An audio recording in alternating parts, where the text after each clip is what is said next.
Hello and welcome. You're watching NDTV 24/7. I'm Neha Khanna. Our top story: after the surprise meeting between Prime Minister Modi and Pakistan Premier Nawaz Sharif in Lahore yesterday, the Foreign Secretaries of India and Pakistan will now meet in Islamabad on the 15th of January to take the comprehensive dialogue process forward. Foreign Secretary S. Jaishankar will travel to Islamabad to hold talks with his Pakistani counterpart.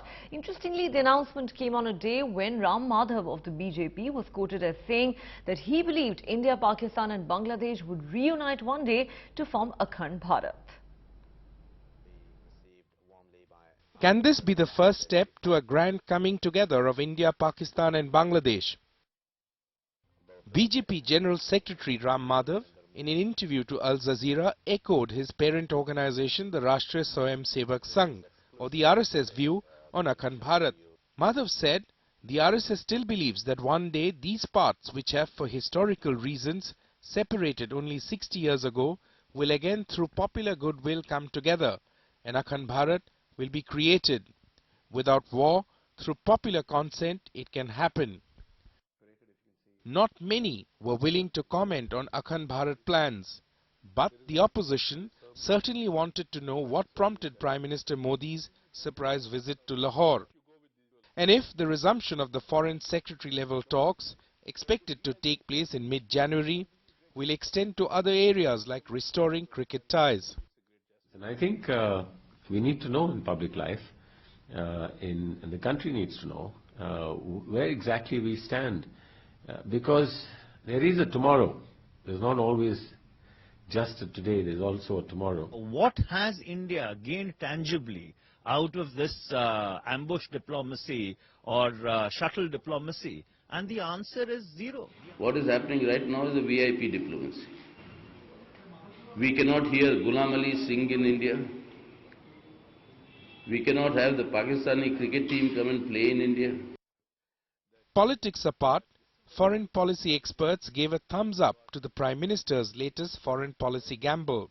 I think it's a very good visit, it's a very good initiative, and a visit like this will strengthen the relationship because it depends really on consolidating good communication between the leaders on the two sides. From the two Prime Ministers meeting on the sidelines of the Paris climate change talks to Sushma Swaraj's recent visit to Islamabad, India and Pakistan have laid the ground for the resumption of official level talks. Both the countries would now hope to make a new beginning in the new year. In New Delhi, Sandeep Phukan, NDTV. One person has been killed and over 50 shanties gutted in a major slum fire in North Kolkata's Dum Park area. At least 12 gas cylinders exploded in the vicinity in the wake of the fire. A dozen fire engines are at the spot trying to bring the flames under control. And for more on that story, let's now go across to my colleague Monadeepa Banerjee, who joins us on the phone line. Monadeepa, how big is this fire? One person has lost their life. Well, what we're hearing now is that the fire has been brought under control, but this has come after a nearly 3-hour battle with the blaze by over a dozen fire engines. And of course, at the end of it, they found that at least one person has lost his life, which has come as a complete shock because no one is sure why the fire started. That will take some time and investigation. But what did happen during the fire is about a dozen gas cylinders kept in the several shanties in the area, they exploded.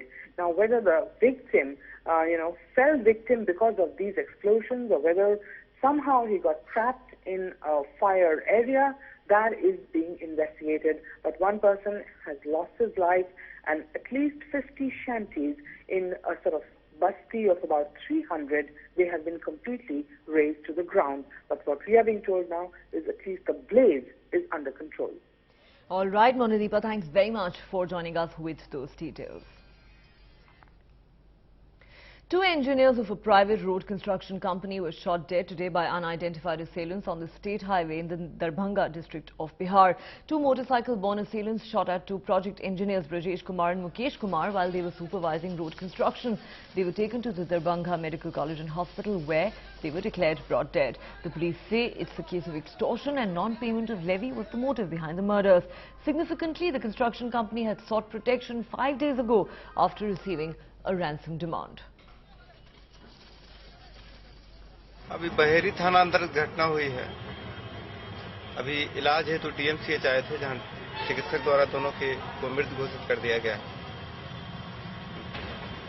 Police क्या अनुसंधान कर रही है? बाकी वहां senior SP साहब और वहां के जो एसडीपीओ साहब वहां कैंप किए हुए हैं।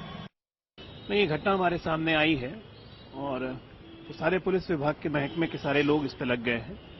डीजीपी खुद मॉनिटरिंग कर रहे हैं। अभी उसी लेवल पे मॉनिटरिंग हो रही है, स्टेट लेवल की मॉनिटरिंग हो रही है। जो भी होंगे इसके दोषी, कोई भी होगा, वो बख्शे नहीं जाएंगे, पकड़े जाएंगे, सलाखों के पीछे रहेंगे। इस तरह की नृशंस और जघन्य वारदात किसी हालत में बर्दाश्त नहीं की जाएगी। लॉ एंड ऑर्डर हमारी यूएसपी है, इस पर कोई समझौता नहीं होगा। मैं फिर कह रहा हूं, 48 से 72 घंटों के अंदर जो भी हत्यारे हैं सलाखों के पीछे रहेंगे। कौन है इसके पीछे, क्या है माजरा, पूरा सामने आएगा। ये आशंका पहले से थी कि उनके साथ सरकार बनेगी तो लॉ एंड ऑर्डर की प्रॉब्लम होगी और अपराधियों की बाहें खुल जाएंगी और अपराधी अपने को सुरक्षित महसूस करने लगेगा। सबसे खतरनाक बात यह है कि अब अपराधियों को ऐसा लगने लगा है, या दबंग लोगों को, रंगदारों को, ये सरकार तो हमारी है। There were emotional scenes at the Thiruvananthapuram airport today as three mothers were reunited with their sons who have been rescued from Saudi Arabia. The story of the three youngsters from Kerala caused an uproar on the social media when an SOS video showed them being severely beaten with wooden planks by their Saudi employer. External Affairs Minister Sushma Swaraj had tweeted asking for police protection for the men. These men were taken to Saudi Arabia by an Indian placement agency on a fraudulent job promise. The last time these mothers saw their sons was in a video that showed them being beaten brutally with wooden planks by their Saudi employer around a week back. And today, after days of crying and knocking doors for help, it's an emotional reunion.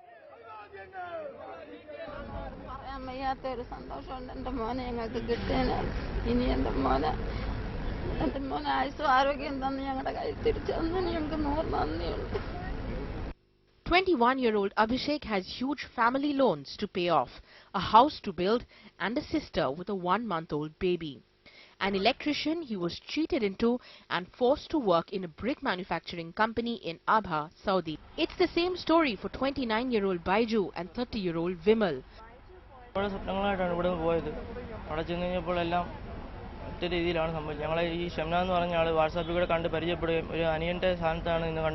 കാര്യങ്ങൾ പറയാനും സംസാരിക്കുകയും ചെയ്തു. അതിലാണ് നമ്മൾ വീണ് പോയത്. അവിടെ ചെന്ന് കഴിഞ്ഞപ്പോൾ ആള് നേരെ തിരിഞ്ഞ രീതിയിലാണ് പോയത്. നമ്മൾ ചെന്ന്, ഞാൻ പമ്പ് ഓപ്പറേറ്ററായിട്ട് പോയതാണ്. നമ്മളൊരു ട്രേഡിൽ വർക്കിൽ ചെന്ന് കഴിഞ്ഞാൽ ആ ട്രേഡിലൂടെ വർക്കാണ് ചെയ്യേണ്ടത്. അവിടെ ചെന്ന് കഴിഞ്ഞപ്പോൾ അവിടെ പമ്പും ഇല്ല, ഒന്നുമില്ല. നമ്മളോട് ചെടി നനയ്ക്കാനും ബ്ലോക്ക് പെറുക്കി വെക്കാനും ബാക്കിയുള്ള പണികൾക്കും അവിടുത്തെ റൂം ക്ലീൻ ചെയ്യാനും ഇതിനൊക്കെയാണ്. അപ്പം നമ്മളത് കൊണ്ടുവന്നവനോട് പറഞ്ഞപ്പോഴത്തേക്ക് അവൻ ഒരുപാട് ശമ്പളം ഓഫർ ചെയ്തിട്ടൊക്കെയാണ് പോയത്. അവിടെ ചെന്നപ്പോൾ ഈ പറഞ്ഞ ശമ്പളവും ഇല്ല, ഓവർ ടൈമും ഇല്ല, ഒന്നുമില്ല. But concerns over companies such as these that cheat several Indians and dupe them and rob them of their dreams and their livelihoods is perhaps a concern which is growing more among many people who are looking to go abroad, and especially the semi-skilled and the unskilled labour force. With camera person SP Babu, Sneha Koshi for NDTV. In other news, the Congress has won 5 of the 8 municipalities in Madhya Pradesh that went to polls on the 22nd of this month. The BJP has won 3 municipalities, including in Chief Minister Shivraj Singh Chauhan's hometown Sehor. In the last polls, the BJP had won 7 of the 8 municipalities in the state. 3 youth were arrested in a joint operation by the Maharashtra Anti-Terror Squad and the Telangana police from the Nagpur International Airport this morning. The ATS suspects that the 3 were trying to leave the country to join the Islamic State. Ankita Sinha has the details. An early morning crackdown at the Nagpur International Airport led to the detention of these 3 young men, Abdullah Basit, Mal Hassan and Umar Farooq.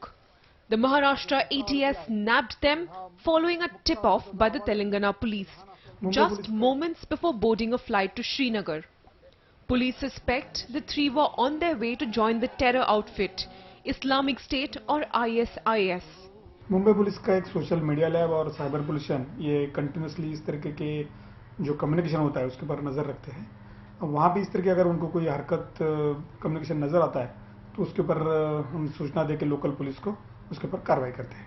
But what's shocking is that 2 out of the trio were arrested in Kolkata in September last year. when they were allegedly planning to reach Iraq via Bangladesh. Despite the government's efforts to spread de-radicalization programs, this is the third such incident within a span of just 1 month, clearly proving that much needs to be done if we want to reduce the impact of extremist elements in the state.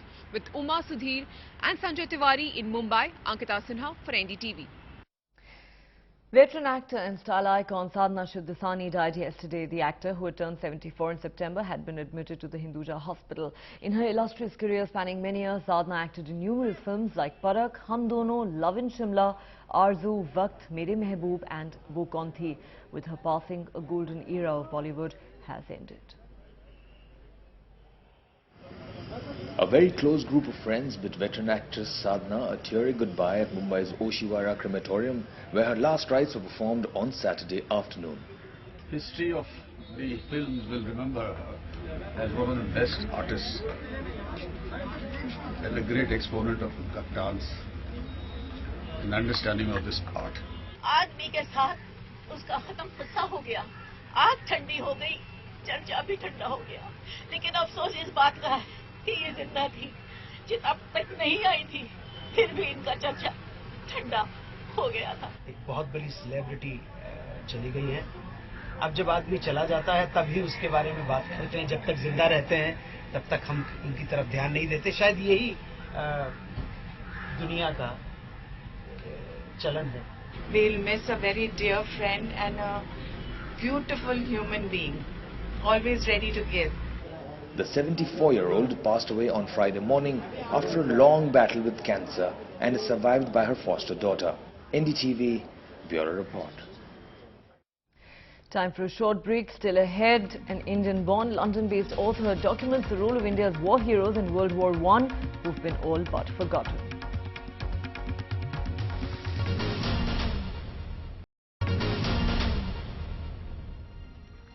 Welcome back. World War I began 101 years ago, and we in India haven't done anything to mark what's come to be known as the Great War. But an Indian-born, London-based author and journalist has given us a reason to remember it. She has documented the stories of Indian soldiers who went to Europe to fight for King George V of England against the Germans. Monadeepa Banerjee has the story. The image of First World War, which we studied in our history books, was of the Tommies with their helmets. And I was not aware at all that in these same trenches there were men in turbans. There were Sikhs, there were Pathans, there were Garhwalis, there were Gurkhas, and that they were fighting side by side with their English counterparts. They were dying, in the same trenches. Why have we forgotten their stories? Why do we not know about 1.5 million who crossed these Black Seas? Why do we not know about 72,000 who died?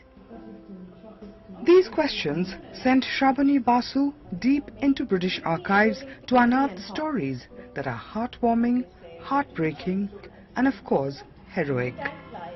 Pilot Indrulal Roy, or Laddie, just 18, shot down, believed dead, put in a morgue, comes out alive and flies again, to be shot down dead. He was then given, posthumously awarded, the Distinguished Flying Cross. So he's the first Indian to get the DFC, he's the first Indian flying ace, and he was only 19 when he died. Sukha, a so-called untouchable, cleaner at a hospital in Britain. He dies, but Hindus refuse to cremate him, Muslims refuse to bury him. And so Sukha is lying in no man's land, because of the divisions created by his own countrymen. And then the vicar of the local church in Brockenhurst, he says, Sukha died for England and I will bury him. Most Indians fighting for colonial masters did not know what the war was about. Some felt a loyalty to George V. Many felt betrayed. Hardeep Singh Malik, our Indian pilot, he is a Sikh. He was going to get married on Baisakhi. This was going to be the best day of his life. He was marrying his sweetheart. And Jallianwala Bagh happens. And he says, it's one of the saddest days of my life. These forgotten heroes have been brought back to life. They did fight for their colonial masters, but the greatest disservice we can do is, forget them, because they gave their lives. and they fought so bravely, and we have to be proud of them for that. In Kolkata with G.D. Shankar, Manideepa Banerjee, NDTV. Bihar Health Minister Tej Pratap Yadav, who's RJD Supremo Lalu Prasad Yadav's elder son, has drawn sharp criticism from the opposition BJP after he rode a horse from his parents' home to his official residence to celebrate Christmas. As he covered the half-kilometer distance on horseback, Yadav was accompanied by a posse of security personnel and a trained jockey on another horse. In his defense, Yadav said he enjoys horse riding and it has several environmental benefits too, as it helps contain pollution. घोड़सवारी तो मैं पिछले कई साल से मैं कर रहा हूँ। बीच में मेरा घोड़सवारी छूट गया था जब मेरी माता जब मुख्यमंत्री हुआ करती थी, तो आगे हम लोग घोड़सवारी किया करते थे।